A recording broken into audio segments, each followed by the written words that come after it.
Hello বন্ধুরা, নিয়ে এলাম তোমাদের সামনে আবারও একটা নিউ ব্লগ। তো চলো স্কিপ না করে প্রথম থেকে শেষ পর্যন্ত দেখতে থাকো, আশা করি তোমাদের খুব ভালো লাগবে। তো ভিডিওটা শুরু করার আগে প্রথমে বলে দিই, আমি ইতু। আমার নতুন একটা ব্লগে সকলকে অনেক অনেক স্বাগত। আশা করি সবাই ভালো আছেন, সুস্থ আছেন, আর আমিও ভালো আছি। তো চলো ভিডিওটা শুরু করি। তো প্রথমেই বলে দিই, আজকে হচ্ছে আমার মেয়ের প্রোগ্রাম আছে। তো আজকেও আছে। আজকে হচ্ছে ওর আবৃত্তি, তো সবটাই দেখাবো, সবটাই শোনাবো। তো প্রথমে তাড়াতাড়ি রান্না সেরে নিচ্ছি, যেহেতু দেরি আছে, 4টার দিকে বেরোবো। তো তাই জন্য মেয়েকে খেয়ে স্কুল পাঠিয়ে দিয়েছি, খাইয়ে। তো তাই তাড়াতাড়ি আবার ওই হাঁড়িতেই আমি আবার চাল তুলে দিয়েছি, আমাদের রান্না হবে যেহেতু। আর এখানে আমি দেখো সবজি বের করে রেখেছি, ফুলকপি। আজকে আর সেরকম কিছু রান্না করব না, আজকে মাছ দেখিয়েছি, মাছ দিয়ে ফুলকপির ঝোল করব। আর দেখতে পাচ্ছ ওই যে শাক আছে, শাকটা এর আগের দিন দেখিয়েছিলাম। তো শাক অনেকটাই বেশি নিয়ে এসেছিলো, আর একটু রেখে দিয়েছিলাম আমি ফ্রিজে। আর এই শাকটা আমি আজকে ভাজা করব, কলমি শাকের ভাজা। তাই দেখো অনেকটাই শাক আছে, তাই জন্য আমি রেখে দিয়েছিলাম। এই শাকটাই আমি বের করেছি, তাই শাক ভাজা। আর আজকে মাছ দিয়ে ফুলকপির ঝোল করব। তো চলো ঝটপট করে কেটে আমি রান্নাটা সেরে ফেলি। আর আমার মেয়ের স্কুল গেছে, চলেও আসবে। তার আগে আমার মাথা ভীষণ ধরেছিল, এই জন্য আমি একটুখানি চা বসিয়ে দিয়েছিলাম। দুধ চা আমার একারই মাপে, তো আমি একাই খাবো, তাই জন্য চা বসিয়ে দিয়েছি। দেখো চা খেয়ে নেবো, তারপরে রান্নাটা শুরু করবো। ততক্ষণে আমার এখানে চা করতে করতে এদিকে ভাতও ফুটে গেছে। তো কী করব বলো, মেয়ের এখানে মেলা হচ্ছে যেহেতু, সব কটাতেই নাম দিয়েছি। তো কম্পিটিশান তো করতেই হবে, যেহেতু নাচ গান সব কিছুই শেখে আমার মেয়ে, ড্রয়িং, তাই কম্পিটিশানে তাই নাম দিয়েছি, তাই এগুলো তো নিয়ে যেতে হবে, তাই না? তাই জন্য দেখো আমি রান্নাও বসিয়ে দিয়েছি, এদিকে কড়া গরম হয়ে গেছে। আর এদিকে দেখো আমি শাক কেটে ফ্রেশ করে ধুয়ে নিয়েছি, আর এদিকে মাছে নুন হলুদ মাখিয়ে দিয়েছি। তো মাছটা আমি ঝটাফট ভাজতে বসিয়ে দেবো। আর এদিকে আমি ফুলকপি আলু কেটে হলুদ জলে ডুবিয়ে রেখেছি, যদি কিছু পোকা থাকে তাহলে বেরিয়ে যাবে। পোকা যদি থাকে অনেকে বলে, তাই।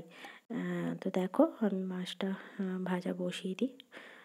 তো চলো, আমার তো সব কিছুই রেডি হয়ে আছে, হ্যাঁ এবার শুধু রান্নাটা করে ফেলবো। তো দেখো এখানে আমি কড়া গরম হয়ে গেছে, আর একটু তেল দেবো, অল্পই তেল আছে, যেহেতু সকালে আবার মেয়েকে মাছ ভেজে দিয়েছিলাম, তাই ওই তেলটাই আছে। ওই জন্য আমি মাছে আর একটু তেল দিয়ে আমি মাছটা চাপিয়ে দিলাম। তো দেখো মাছটা ভাজা হোক ততক্ষণ, আর তার জন্য মশলাটা রেডি করি। মাছটা আস্তে আস্তে ভাজা হোক। তো দেখো এদিকে মশলা রেডি করতে করতে এখানে দেখো মাছগুলো আমি ভালো করে ছেঁকে নিয়েছি। আর এখানে মশলা বেশিরভাগটা আমি আজকে বাটা কিছু দেবো না, সব কিছুটাই গুঁড়ো দেবো। তার জন্য এখানে পেঁয়াজ কুচি, টমেটো আর অনেকটা পাকা লঙ্কা চেরা করে নিয়েছি আগে থেকে। তারপরে দেখো আমি এখানে ফুলকপিটা প্রথমে ভাজতে বসিয়ে দিয়েছি, দেখতে পাচ্ছ। তো ফুলকপি না ভাজলে হবে না, তো আগেই ফুলকপিটা ভাজছি, তারপরে আমি আলু ভাজবো, তারপরে আমি একসাথেই তুলে দেবো। তো ঢাকা দিয়ে দিয়ে বেশ করে ভেজে নিচ্ছি।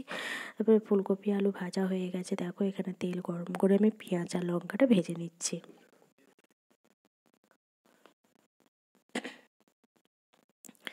তো হালকা ব্রাউন হয়ে গেলে এখানে আমি সব কিছুটাই গুঁড়ো মশলা দিয়ে দেবো, জিরে গুঁড়ো, ধনে গুঁড়ো, লঙ্কা গুঁড়ো, হলুদ, সব কিছু দিয়ে মশলাটাকে আমি ভালো করে কষিয়ে নিচ্ছি। তো টমেটোও দিয়ে দিয়েছি সাথে একসাথে।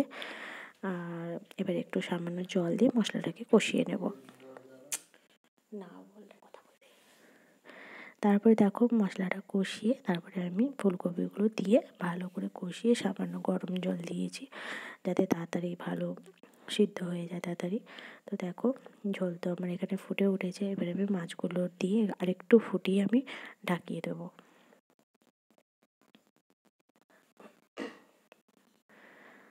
তো দেখো আমি মাছগুলো ডুবিয়ে দিয়েছি, মাছগুলো দিয়ে আমি একটু ফুটিয়েও নিয়েছি। তো এখানে আলু আর ফুলকপিটা সেদ্ধও হয়ে গেছে, দেখতে পাচ্ছ। এবারে আমি একটা জামে নামিয়ে নেব। আমার হয়ে গেছে ফুলকপি দিয়ে মাছের ঝোল। এরপরে দেখো আমি শাকটা ভেজে নেব। তো রসুন আর লঙ্কাটা কড়াইতে তুলে দিয়েছি, এই হালকা ভাজা করে নিয়ে আমি শাকটাও তুলে নিয়েছি। তো দেখো শাক ভাজাও আমার হয়ে গেছে, সেদ্ধ করা ছিল হালকা, আমি শুধু রসুন আর লঙ্কা দিয়ে আমি চুকে নিয়েছি। তারপরে দেখো আমি বেরিয়ে পড়লাম 4টা নাগাদ। আমার মেয়ে স্কুল থেকে চলে এসেছে, তারপরে আমি মেয়েকে রেডি করে বেরিয়ে পড়েছি রাস্তায়। তারপর রাস্তায় টোটোও পেয়ে গেছি, উঠেও পড়েছি ঝটপট করে। তো আমরা যাচ্ছি সেই মেলাতেই। দুষ্টু কবিগুরু রবীন্দ্রনাথ ঠাকুর। তোমার কাছে আমি দুষ্টু, ভালো যে আর সবাই, মিত্তিরদের কালো নীলু ভারী ঠান্ডা কভাই, জ্যোতিষ ভালো সতীশ ভালো, ন্যাড়া নবীন ভালো, তুমি বলো ওরাই কেমন ঘর করে রয় আলো। মাখন বাবুর দুটি ছেলে, দুষ্টু তো নাই কেউ, গেটে তাদের পুকুর বাঁধা করতেছে ঘেউ ঘেউ।